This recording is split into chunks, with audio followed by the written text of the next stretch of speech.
saya. Jadi judul yang diberikan Pak Kus ini menantang, fokusnya itu adalah melihat ke depan. Bagaimana supaya kita tumbuh, perusahaan itu menjadi tumbuh dan sustain. Jadi memberikan suatu mindset kepada tim kita bahwa jangan main-main, mari kita berkolaborasi, mari berkoordinasi dalam rangka membentuk effective productivity improvement melalui suatu efisiensi culture. Jadi ini cerita budaya, kawan-kawan. Kalau kita berbicara mengenai budaya, yang dibahas itu selalu mengenai decision making. Bagaimana caranya menjadi efisien dari sisi uang, dari sisi waktu, pemakaian alat, dan sebagainya. Once kita berbicara mengenai efisiensi, berbicara mengenai decision making, dan setiap hari pekerjaan kita adalah melakukan decision making, mengambil keputusan. Beli sayur, beli pete, beli jengkol, mau puasa atau enggak puasa, dan sebagainya. Itulah cerita problem solving. Konteks efisiensi dalam problem solving itu akan selalu bertanya, apa masalah di kita ini? Kenapa masalah itu terjadi? Kenapa pemborosan itu terjadi? Terus bagaimana mengatasinya? Kapan akan kita atasi? Dan siapa yang akan mengatasi? Jadi ini sangat filosofis, fundamental, kawan-kawan.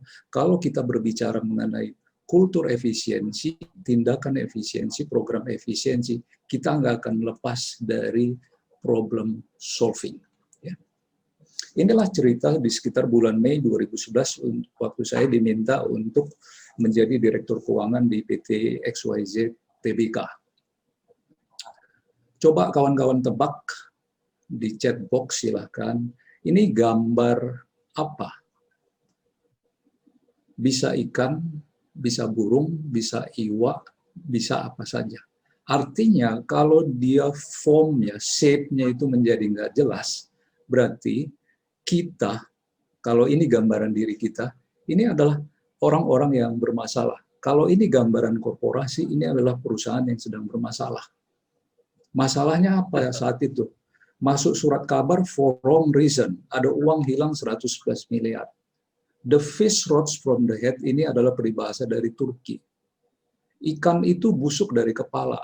Perusahaan itu biasanya bangkrut tidak efisien, dimulai dari permasalahan di pimpinan, di leaders.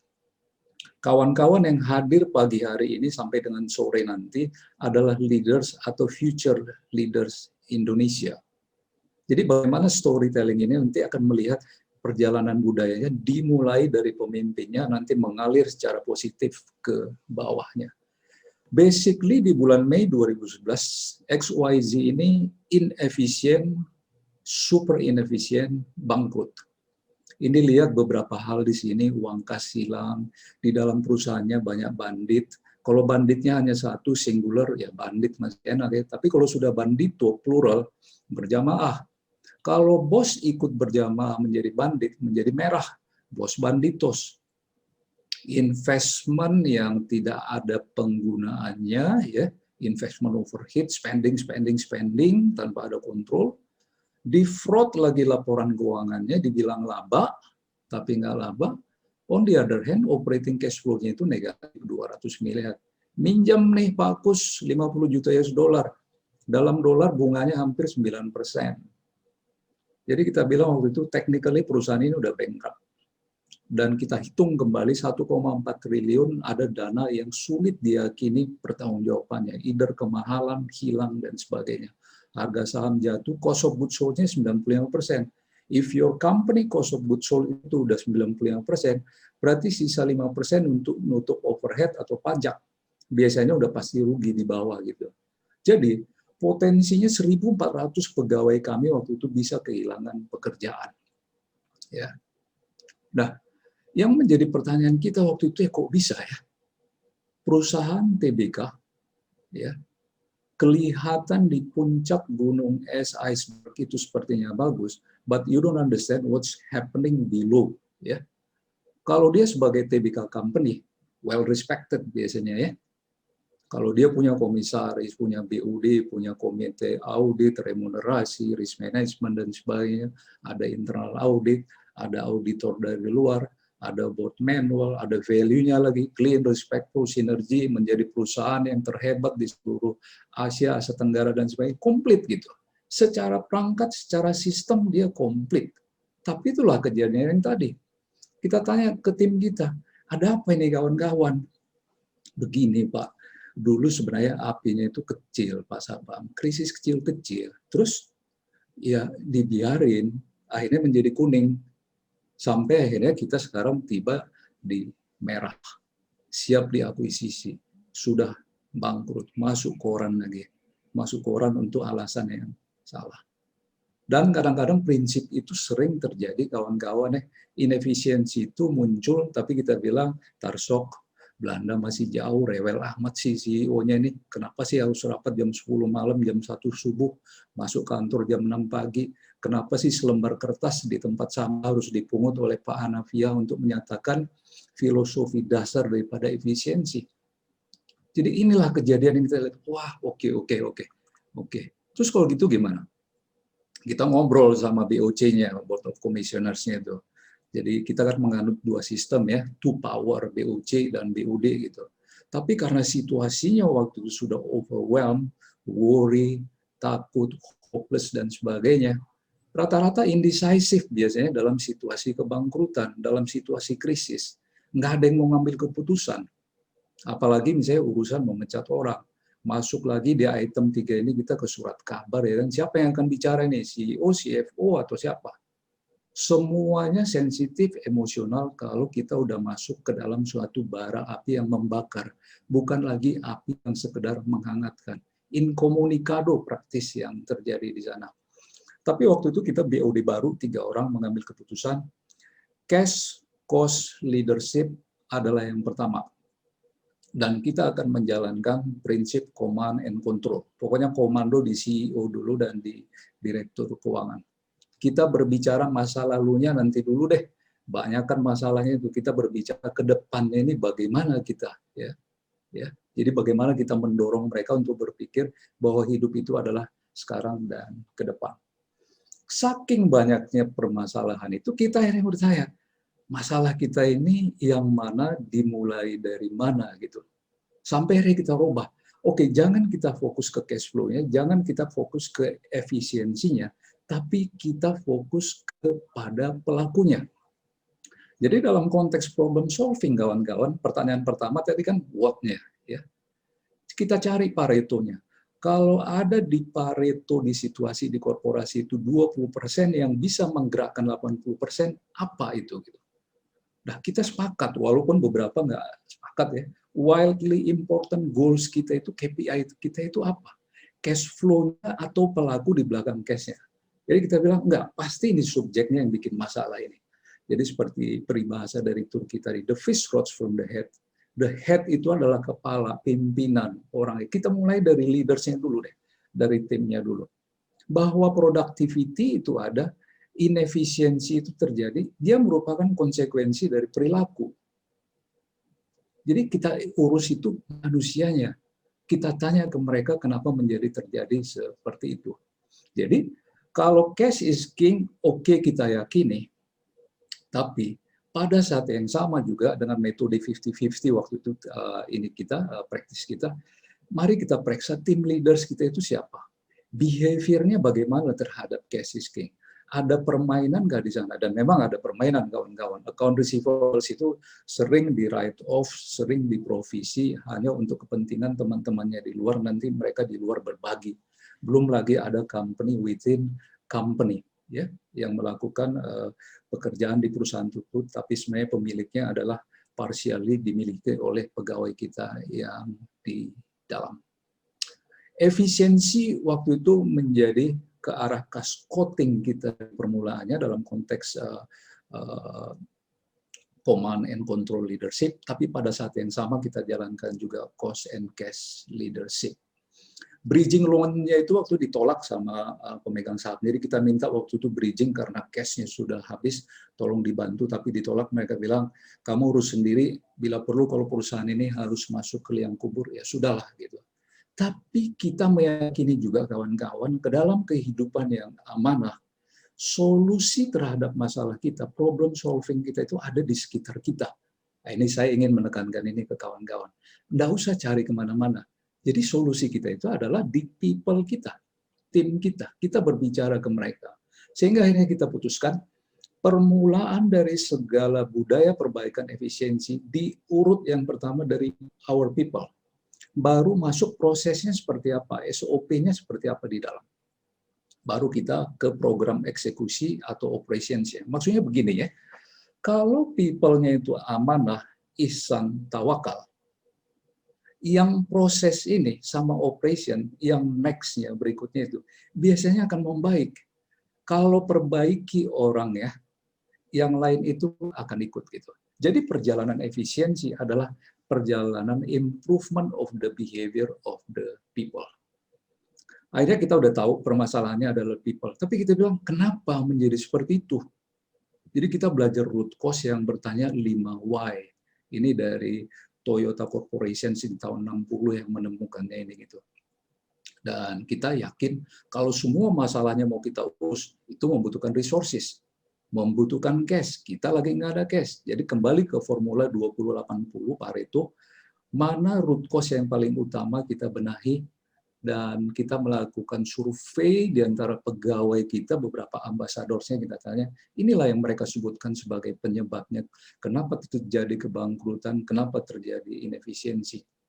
Jadi mereka bilang secara budaya, kita ini adalah orang-orang yang inferior, jago kandang.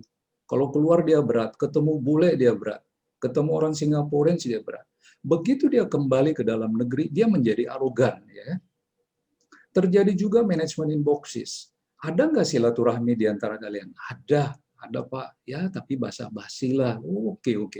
Kemudian mereka menekankan ke wants instead of ke needs gitu. Jadi kalau wants itu ada tendensi akan melakukan fraud. Ya.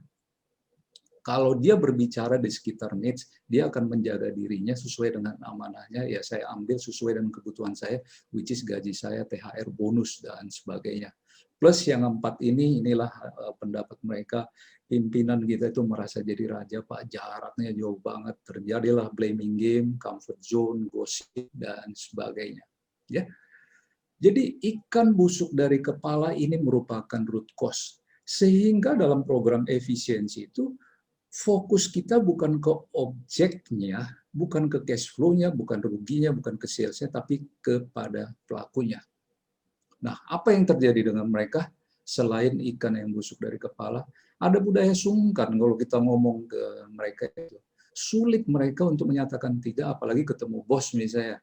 Bosnya Pak Kus, ada masalah nggak? Ditanya sama Pak Kus misalnya, sama pasukannya. Rata-rata itu menjawabnya, sejauh ini sih nggak ada Pak Kus, ya kan? Nggak ada Pak Sabang gitu. Tapi begitu kita keluar dari ruang rapat, mereka nyolek lagi. Pak, sebenarnya ada masalah. Kenapa lu nggak ngomong tadi di ruang rapat, pisang gorengnya udah habis, makan siang udah habis. Nggak enak, Pak. Pak Slamet itu kan teman sangkatanku di Gajah Mada, Pak. Sungkanlah saya mengemukakan. Nah, terus aspek yang ketiga itu pembiaran. Nah, ini sering ini kawan-kawan di korporasi ya, contagious-nya itu sangat cepat ya. Udahlah, ntar dulu lah kita nikmati hari-hari ini gitu. Dan yang keempat ini sangat penting kawan-kawan, numbers, angka-angka, cash flow, revenue, dan sebagainya dianggap sebagai objektif. Kami menekankan waktu itu adalah konsekuensi, akibat dari perbuatan. Secara RKP kita taruh itu sebagai target, oke. Tapi tujuan kita itu adalah amanah, ihsan, tawakal gitu. Ya. Dan kita berusaha untuk melihatnya, oh kenapa dulu masalah itu? Ya, the king can do no wrong, Pak. Pimpinan sulit mendengar. Kalau kita ngomong, dia udah ngomong 1000 kata, jadi kita akhirnya nggak bisa mengemukakan pendapat, sehingga nggak terjadi yang namanya dialog. Jadi yang kita lakukan dengan subjek waktu itu, karena kita prinsipnya di awal itu masih command and control, kita reshuffle 65% di level VP, group head, BUD-1, di managers dan kepala cabang, kita tukar gitu. Artinya melihatnya mana yang punya integritas, mana yang punya prinsip amanah, ihsan, dan tawakal. Itulah kriteria kita waktu milih. Mau IPK-nya 2,19 seperti saya, lulus dari UI 2,19, kita nggak peduli. Karena kata Bung Hatta, orang bodoh bisa diajarin, tapi yang tidak punya integritas sulit untuk diperbaiki. Jadi pressure kita berikan 2 BOD yang sisa waktu itu, karena kita udah masuk ke masalah subjek mencari pelaku dan sebagainya. 2 BOD itu resign dan digantikan di bulan November 2011. Nah, kita gampang membicarakan mengenai konsep, mengenai root cause kita udah temukan, but how do you do this program efisiensi ini? Awal saya bilang tadi cash is king, ya, command and control. Ini sekitar 4 bulan atau 6 bulan waktu itu kita lakukan. Tapi pada akhirnya kita ngomong ke pasukan kita, kawan-kawan hidup ini amanah. Nggak bisa kita command and control berbicara, you harus kreatif, you harus inovatif, you harus efisien. Nggak bisa, kawan-kawan. Kita harus berbicara dengan hati. Kehidupan amanah itu seperti apa? Pertanggungjawaban kita dalam rangka efisiensi itu seperti apa? Jadi kita jalankan yang namanya prinsip buku yang terbuka. Tidak ada barang rahasia di PT XYZ, kawan-kawan, kecuali dicop rahasia. Misalnya kenaikan golongan seorang pegawai, gajinya, dan sebagainya, itu oke. Tapi kita sharing culture mengenai keterbukaan. BOD is just manusia biasa. Kawan-kawan marketing, operasi harus paham yang namanya dasar-dasar laporan keuangan. Karena kadang-kadang kan gini kawan-kawan ya, sinyal permasalahan itu muncul, tapi yang tahu hanya orang keuangan. SDM nggak ngerti. Loh, itu kan wilayah lo. Saya nggak ngerti mengenai itu. Jadi kita mix mereka, kawan-kawan mari kita melihat satu buku, satu kitab XYZ. Ini kejadian kita. Oh Pak, aku baru sadar Pak ya. Jadi kita bentuklah waktu itu PT XYZ School Academy, membicarakan mengenai budaya, membicarakan mengenai leadership, membicarakan mengenai kasus kita kenapa uang itu hilang. Sedemikian terbuka sampai akhirnya orang shock. Waduh, kok jadi begini ya? Tapi kita pikir kalau mereka tahu ada permasalahan inefisiensi, dia yang berpikir mengenai growth and sustainability akan berpikir, gue harus selamatin ini perusahaan ini. Sambil kita hadapkan mereka pada problem solving dan decision making, bagaimana caranya mengatasi masalah-masalah efisiensi. Dengan kita memberikan contoh sebagai pimpinan, misalnya potong gaji, fasilitas mobil dikurangi, dan sebagainya, dan kita beritahukan ke mereka yang namanya efisiensi itu adalah perilaku, kawan-kawan. Jadi mereka melihatnya secara langsung. Dan yang kedua, once kita buat suatu proses problem solving, identifikasi masalah, siapa yang akan melakukan dan sebagainya, we have to decide. Gitu. Kita harus bikin decision making. Menjadi daily proses problem solving yang membahas mengenai ini. Artinya gini, kalau ada masalah, kita nggak cover masalah itu dengan melihatnya apa masalahnya, why, how, when, who. Biasanya kita nggak mendapatkan intinya gitu. Ibarat kalau kita ke dokter, kita bilang, dok, tolong obat perut. Kenapa? Ya kan? Iya nih dok, mencret. Dokter akan tanya, kenapa mencret? Oke, stres. Atau salah makan. Dengan meneliti seperti itu, kita tahu root cause dengan benar, proses decision making kita dan obat yang kita beli itu pun menjadi obat yang relatif tepat. Dan kita bilang ke mereka, bro, sis, kita ini dibayar untuk to solve and decide ya. Jadi bukan terima gaji buta. Pak, kami kan bukan pimpinan. Sejak Anda masuk ke perusahaan ini, semua kita adalah pimpinan, mulai dari office boy, cleaning service, sampai dengan CEO, adalah decision makers. We are all problem solvers. Jangan memberikan itu ke pimpinan seolah-olah menjadi tanggung jawab pimpinan. Gitu. Sehingga everyday itu nuansa di kita itu adalah nuansa putih. Nuansa problem solving, nuansa transformasi. Contoh kecil lah, misalnya ya, kalau kita datang misalnya biasanya dijemput oleh sekretaris atau apa, di bawah misalnya tas kita diangkatin, kita bilang nggak usah lah, kita bisa kok, masih sehat-sehat semua ini, ya kan? Makan dipesanin misalnya dari restoran atau apa, kita bilang nggak usah, saya bisa melakukannya sendiri. Jadi kawan-kawan, bertransformasi, restrukturisasi dalam rangka efisiensi, we have to do every day, bukan karena ada masalahnya. Ya. Yang ketiga, action kita adalah the power of we. Karena tadi ada management in boxes, basa-basi, hubungan basa-basi di antara tim kita. Kita bilang, nggak ada lagi kata saya, nggak ada lagi kata kami, yang adalah kata kita. Vocab kita adalah kita, PT XYZ. Ya. There is no organization structure, karena birokrasi ini kadang-kadang inilah sumber inefisiensi, kawan-kawan. Satu surat diproses dari bawah sampai ke atas berjenjang bisa seminggu baru selesai. Belum lagi paraf kiri, paraf kanan, bisa 9 warna di situ. Satu CEO bisa setelah melihat misalnya di sekelilingnya, ada 9 nih yang mengawal saya nih dalam bentuk inisial, misalnya tanda tangan di kiri kanannya, baru dia hakul yakin misalnya teken. Nggak perlu lagi gitu. The most beautiful organization, kawan-kawan, is there is no organization structure. Jadi kita menekankan kepada tim kita ini sahabat, kita ini semua pimpinan. Kalau ada masalah manusia, jangan dikirim semata-mata hanya ke divisi sumber daya manusia. Kamu di marketing, di keuangan, kamu juga merupakan HR managers. Dan kita berteman ke mereka semuanya. Jadi makan sama-sama di warung, merokok sama-sama, ngopi sama-sama. Yang biasanya misalnya dipanggil oleh sekretaris datang ke ruangan kita udah keringat dingin untuk bercerita mengenai kenapa tidak efisien dalam satu proses. Kita yang datang ke kantor mereka. Ke lantai 5 misalnya dulu kita di keuangan di TBC Matupang itu dan ngobrol ke mereka. Dan selalu topik yang kita bicarakan itu bukan mengenai permasalahan yang kita hadapi, bagaimana keluarga, bagaimana anak, kemarin kurang sehat ya, cuti kemarin oke nggak untuk pergi ke Surabaya, dan sebagainya. Jadi body system ini meningkatkan koordinasi dan kolaborasi dan kepemilikan dan mengarahkannya ke the power of we, kita. Honesty every day, kita tekankan ke tim kita. Jadi kalau bikin SWOT analysis, strategi risk profiling itu nggak usahlah bikin yang menghibur, licking the ass of the boss gitu ya. Kalau kita memang ada kelemahan, ya bilang aja, I'm weak. Kami ada masalah, tapi kami bisa solve permasalahan tersebut. Sering kita kalau nge-serve bos itu, kita bikin SWOT analisisnya, ditanya sama bos, gimana strength kita dalam konteks SWOT ini? Wah, kita sangat bagus, Pak. Opportunitiesnya sangat besar, Pak. Jadi bisnis ke depan bagaimana? Kita harus ekspansi, Pak. Lupa kita, dengan kita mengemukakan kelemahan kita dan threat yang ada, terutama ego kita yang merupakan tantangan, which is merupakan permulaan dari program efisiensi perbaikan dalam rangka growth dan sustainability.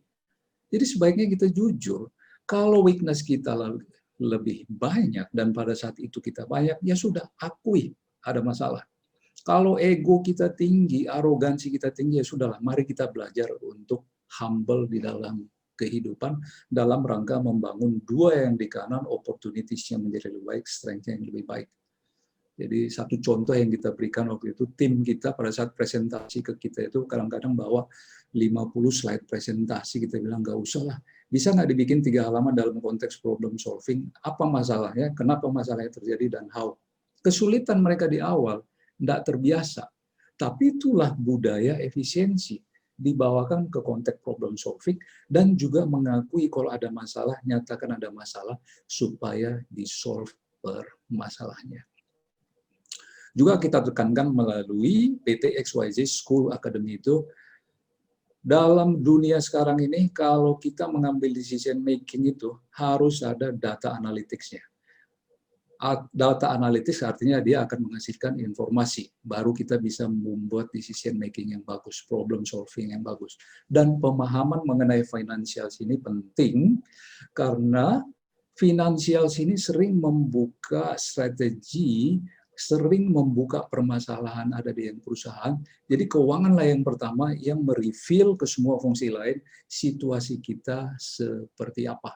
Jadi ada kelasnya itu di setiap hari Jumat jam 9 ke jam 11 sebelum sholat Jumat, kuliah Jumat, acara membuka hati, BOD semua turun untuk melakukan presentasi mengenai leadership, mengenai keuangan dan sebagainya, untuk membahas hal-hal ini, membahas mengenai cash to cash cycle, margin by line of business, hal-hal yang sebenarnya sangat sederhana diajarkan dalam waktu 1 jam, semuanya bisa paham. Tapi keinginan kita untuk membuka bahwa kita rugi di daerah Surabaya misalnya, atau untuk klien tertentu, harus kita kemukakan, harus kita buka dengan honest untuk melihat bahwa cash to cash cycle kita yang menyangkut payables, inventory, receivables ini misalnya ada permasalahan, supaya bisa kita perbaiki. Termasuk menghitungnya bukan lagi dari sisi saldo kita berapa, oh masih banyak Pak. Oke, kalau saldonya dibagi dengan cash outflow per month, dapatlah dia angka endurance per month, which is gampang ya kawan-kawan. Jadi kalau sekarang dalam masa krisis, umumnya kan kita hanya 6 bulan nih endurance kita ini. Sehat itu kalau dia di 18 bulan sampai 24 bulan. Contohnya Antarja atau Asa Rental Company, salah satu anaknya Astra. Jadi kalau kita mempertanyakan hal-hal seperti ini, keuangan pun akan aware untuk memperhatikan kesehatan perusahaan. Disinilah aspek transparansi itu menjadi lebih clear, bahwa kita tahu dan kita tahu bagaimana cara bertindak untuk memperbaikinya, termasuk kalau misalnya kita ingin mengetahui apakah perusahaan kita ini udah close to bankruptcy atau tidak dengan menggunakan formula ini. Gampang diisi, ada formulanya nanti kalau kawan-kawan mau coba. Jadi kita kenalkan waktu itu tools ini ke kawan-kawan, kita kenalkan budayanya, dan akhirnya mereka masuk ke arah creativity innovation. Jadi setelah kita lepas dari situasi krisis command and control leadership, cerita efisiensi itu menjadi ya udah jangan dipotong-potong lagi biaya training, biaya travel dan sebagainya. Sekarang bagaimana mencari revenue-nya di atas melalui suatu program kreativitas dan inovasi. Kenapa kita berpikiran seperti itu? Ada cerita begini kawan-kawan, ini di YouTube ada ini, bahwa berdasarkan research di Amerika pada tahun 2014, 13% of the people di dalam suatu korporasi itu yang engage. Artinya sekitar 80% itu kita sebenarnya tidak berkolaborasi, nggak berkoordinasi. Adalah yang bikin alasan, wah ini soalnya members of the team-nya itu banyak yang tipikal X nih Pak Sabam, ada tipikal W. Tapi kita bilang, bagaimana caranya leaders melihat ini? How do you know that this is happen? How do you know bahwa ada 8 deadly sins atau waste yang terjadi di dalam perusahaan kita? Yang di fat, overproduction, extra processing, ada motion yang tidak tepat, ada inventory, ada transportasi yang merupakan waste, atau yang banyak sekarang dibicarakan itu, dulunya kan the 7 deadly sins ya, sekarang menjadi 8, ada talenta-talenta generasi muda yang tidak dimanfaatkan atau yang sudah pensiun bagus tapi tidak dimanfaatkan. Jadi kita tekankan ke kawan-kawan, coba ini lihat ya kawan-kawan ya, cara melihatnya dengan sederhana, tapi yang dibutuhkan itu adalah pengakuan bahwa ini terjadi. Jangan disembunyikan. Ya.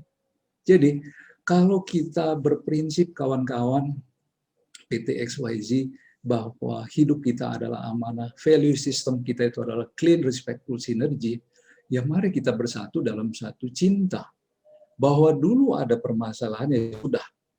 Mari kita saling memaafkan, mari kita melihat hidup ini ke depan yang lebih baik.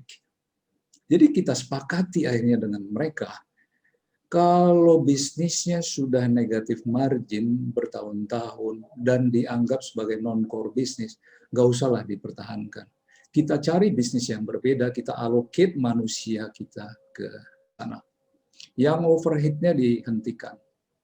Kita redeal dengan vendor kita untuk harga-harga yang kurang pantas. BOD turun tangan mengkolek cash, ini truly nih kita lakukan nih Pak Kus. Kita yang memimpin untuk koleksi cash-nya. Jadi kita nggak bikin lagi misalnya tim, terus kita di atas, misalnya pakai dasi, pakai jas, menunggu hasil itu. Betul ya, langsung betul ya. Kita yang teleponi dengan kliennya itu. Ya. Juga kita minimize depth of meetings. Dulu rapat itu yang tadi cerita 50-60 slide, 2 jam, 3 jam rapat. Kita bilang, kalau kita udah melakukan suatu proses problem solving, identifikasi sampai siapa yang bertanggung jawab, PIC-nya, udahlah meeting cukup 40 menit, diputuskan. Kalaupun salah ya sudahlah, next time kita perbaiki diri kita. Dan salah satu aspek yang penting kita dari sisi BUD dalam rangka cerita efisiensi itu, kami berusaha mendengar kepada tim kami dengan teori 80-20. Dan memang cerita BUD itu adalah kita orang-orang in the cost di perusahaan itu, kawan-kawan. Yang tahu itu adalah pasukan kita. Dan kita menekankan kami akan dengar kalian. 20% kami akan berbicara, itu pun berbicara bertanya, supaya kita bisa menggali below the iceberg itu potensi-potensi kreativitas dan inovasi. Kalau mereka berbuat kesalahan, dianggap nggak inefisien? Kita bilang enggak. You make a mistake, another mistake tomorrow, tapi please make a better mistake. Dia udah mengoreksi dirinya. Gue kemarin ada salah. Inilah prinsip Thomas Alva Edison. Lagian kawan-kawan, kalaupun nggak ada misalnya guts untuk membuat satu keputusan itu, nggak ada glory-nya juga gitu. Kalaupun dia berbuat kesalahan, no legend, no story juga gitu. At least dia punya sejarah dibukukan. Ya. Pada akhirnya cerita inefisiensi di perahu kita, di biduk kita itu bisa kita tanggulangi kalau kita berprinsip the power of we. Bahasa kooperasi, koordinasi, dan kolaborasi dalam rangka eksekusi. Kalau nggak, gagal kawan-kawan. Harus bekerja sama. Nggak bisa keuangan jalan sendiri, dia pasti akan bekerja sama dengan HR, dengan operations, dengan risk management, sama-sama mereka untuk melihat masalah itu. Fungsi eksekusi, fungsi koordinasi, kolaborasi, ini hal yang paling sulit kawan-kawan di perusahaan. Karena kita udah dikotak-kotakkan by departemen, by divisi, dan kita menganggap itu sebagai kingdom kita, kerajaan kita. Sebagai pimpinan, tugas kita itu adalah melayani. Leaders dulu berprinsip kita sebagai BUD, kita udah selesai dengan diri kita ya, kawan-kawan BUD ya, gajinya sudah bagus, fasilitas sudah ada, jangan lagi nuntut macam-macam. Kita udah selesai dengan diri kita, tugas kita sekarang melayani dan berkorban untuk pasukan kita dalam rangka memberikan positive influence dalam rangka efisiensi dan kita contohkan ke mereka. Artinya gini, kalau budaya koordinasi kolaborasi dicontohkan oleh pimpinan, 60% ke 70% sebenarnya isu perusahaan itu sudah di-solve. Ya. Kalau ada masalah inefisiensi, gunakanlah momentum teori, dan ini dulu yang kita lakukan. Small now dalam rangka ngebus moral, kita tuntaskan, kita decide. Inilah fungsi daripada gaji kita, membuat decision to solve the problem kecil, sehingga ada kebanggaan, ada pride di antara mereka. Jadi pada saat lonceng itu berbunyi, misalnya alarm itu berbunyi jam 6 pagi, yang nggak usah lah ditunggu jam 8 pagi. Instead of wake up, kita get up, kita bangkit, ya. We dissolve. Apa yang mau kita lakukan dari jam 6 pagi sampai jam 6 sore, ya. We seize the day, ya. Kita mencintai apa yang kita lakukan. Inilah dulu tugas kami, kawan-kawan, ke tim kita itu ngobrol, dengar ke mereka, dan menekankan bahwa perusahaan ini adalah milikmu. Jadi dulu ada anekdotnya itu, pemegang sahamnya adalah PT ini, holdingnya, komisarisnya adalah ini. Tapi kita bilang ke mereka, sebenarnya the true shareholders itu adalah kamu. Kamu yang ada di dalam sini, dan kami berterima kasih ke kalian yang telah menghasilkan cash flow, yang telah menghasilkan efisiensi, sehingga gaji kita bisa naik, bonus kita bisa naik. Jadi cintailah apa yang kalian lakukan, dan kalian itu leaders yang akan menggantikan kami. Dan memang terjadi. Di antara beberapa manajer, kepala divisi itu sekarang sudah menjadi direksi di beberapa anak perusahaan di Pertamina. Siapa yang melakukan? Kita udah cerita tadi. Kita. We, tidak ada bahasa saya, tidak ada bahasa kami. Semua angka-angka produktivitas adalah konsekuensi daripada perbuatan manusia. Sehingga kita mari memahaminya dan beraksi untuk melakukan ini. Dalam waktu 2 tahun, kawan-kawan, perusahaannya menjadi sehat dari bangkrut. Ini diukur dari Z-score-nya, potensi kebangkrutan dari 1,79 membaik di 2012 dan sangat sehat di 2013. Inilah harga sahamnya. Lesson learn-nya kawan-kawan sekitar 5 menit. Dunia kita sekarang yang dihadapi ini adalah dunia yang ego dan greed. Nggak usah diceritakan lagi, ini situasinya dunia yang fuka istilahnya ya. Kebangkrutan perusahaan di Amerika mengherankan kita karena tinggal 11% dari Fortune 500 company yang masih hidup. Tapi kenapa Kongo Gumi, perusahaan tertua di dunia yang ada di Jepang, bisa berusia 1428 tahun? Itulah cita-cita kita, para leaders yang hadir di sini hari ini. Prinsipnya apa? Sederhana ini. Bagaimana kita cerita amanah, cerita ihsan, cerita tawakal dalam kehidupan. Ya. Kalau Kongo Gumi di Jepang bisa, kita manusia ini adalah sama diciptakan oleh Tuhan yang Maha Kuasa. Kita pun bisa seperti Kongo Gumi.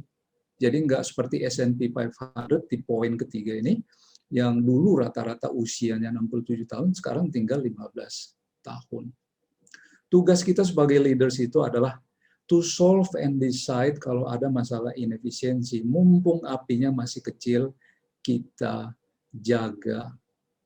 Krisis itu di daerah putih karena nggak mungkin sempurna, jangan masuk dia ke kuning. Sehingga setiap hari menjadi proses efisiensi, perbaikan budaya, perbaikan aspek-aspek pengeluaran, sehingga pada saat kita seize the day, kita bilang kami ingin company yang kami pimpin ini menjadi a living company yang berlandaskan pada amanah, ihsan, dan tawakal, memiliki pengharapan dan hakul yakin bahwa krisis ini sebenarnya sudah selesai. Gitu.